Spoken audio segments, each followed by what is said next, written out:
you had some updates on Ethiopia. There's the conflict between the government and the rebels in Tigray is still going on. I think there's been some developments with that over the last week. But then also I think Samantha Power, the very hawkish former UN ambassador and the current head of the USAID, the Agency for International Development, I think she recently visited Ethiopia as well as Sudan, and I think she had some things that you wanted to comment on. So yeah, start wherever you want with that stuff.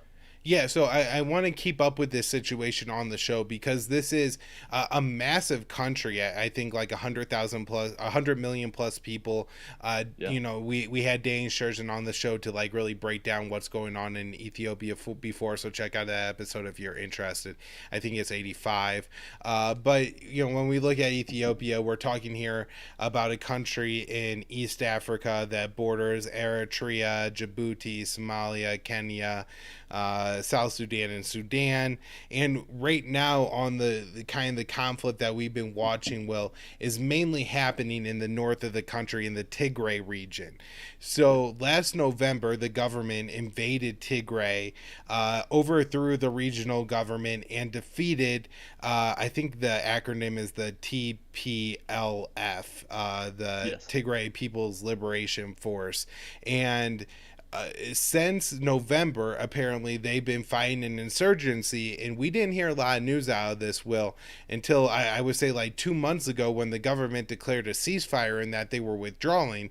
But it seems a Yeah. little bit more like they got chased out of Tigray than they voluntarily left. And since the government declared its ceasefire, the Tigray region, so people looking at the map could see that these are the two regions of Ethiopia that border Tigray, Amara and Afar.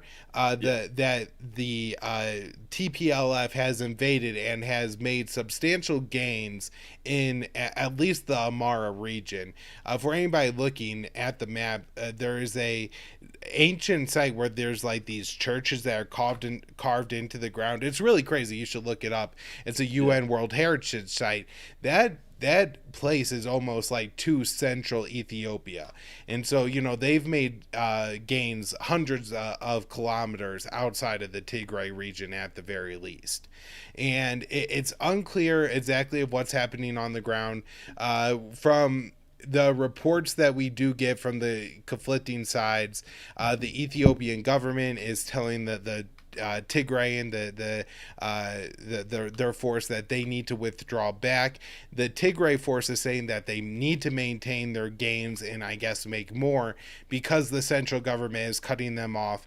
And the UN is warning that there is like 2 million people on the brink of famine. And there's, I think, about 6 million people that live in that region, including a lot of children. This seems like, a real ass big problem. Maybe 2 million is an exaggeration sometimes. The UN, exaggerates these famine numbers, but there's a significant number of people in Tigray who are in danger, and then there's also 200,000 people in Tigray who have been displaced by recent fighting.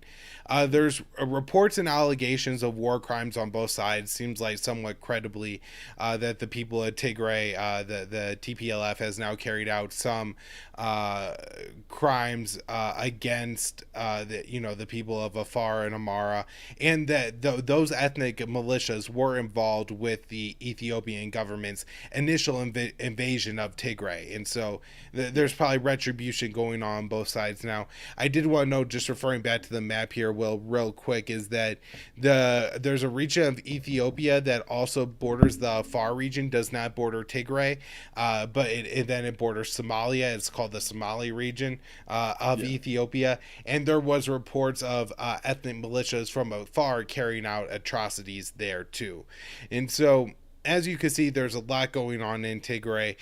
People in Sudan are claiming that bodies are washing up on their shores, showing signs of torture. When aid groups have gotten into Tigray, they have reported finding mass graves. So the situation there is not good. But Will, I'm worried that it's going to get worse as USAID chief Samantha Power is concerned about the dehumanizing rhetoric rhetoric being spouted off in Ethiopia. I guess it's against the Tigrayan people, is that, you know, she's concerned about this happening about.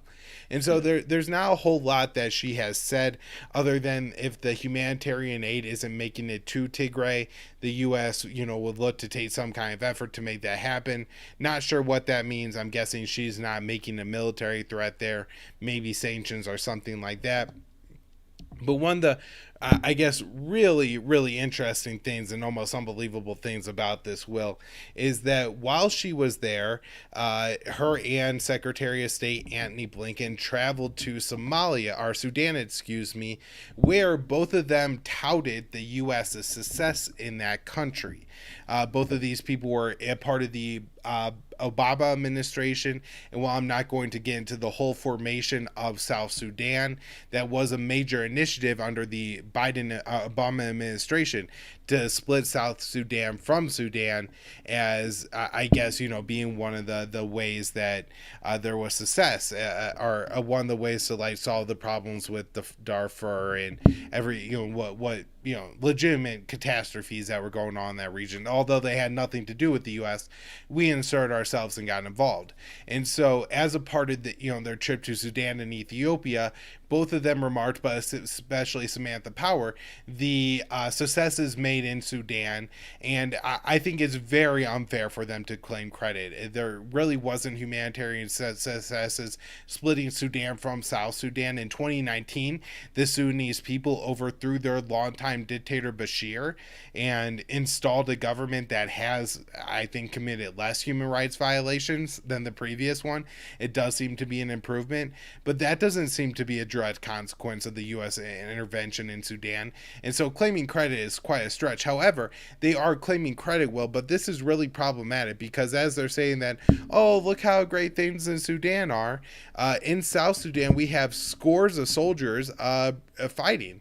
And so when, you know, particularly they're claiming success in Sudan, you have to realize that they're talking about Sudan and South Sudan, because when they broke the countries in two, you know, they're still, for it to be successful, there has to be success in both countries, and there hasn't been anything like near success, stability. There's still major clashes and ethnic killing bouts, hundreds killed at a time in South Sudan. And so, you know, this is almost like a teacher bragging about how great and how, you know, much she controls the classroom, and then, you know, the kids are making fun of her behind her back or something. Like, you actually have a catastrophe going on in South Sudan, and Samantha Powers is claiming credit for how good Sudan is, and then looking to apply that model to Ethiopia when there's still ethnic killings and fighting and civil war going on in South Sudan. It's a crazy thing to watch happen, and again, it's infuriating to see.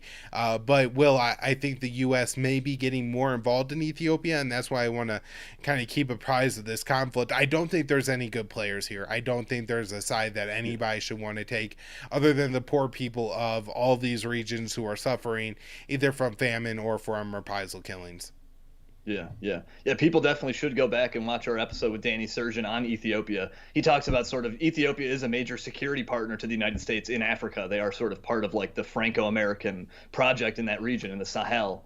And so the U.S. has had sort of close ties to the Ethiopian government. They've kind of started to rein some of that back because they did issue some kind of like financial sanctions on some Ethiopian officials because of the stuff happening in Tigray.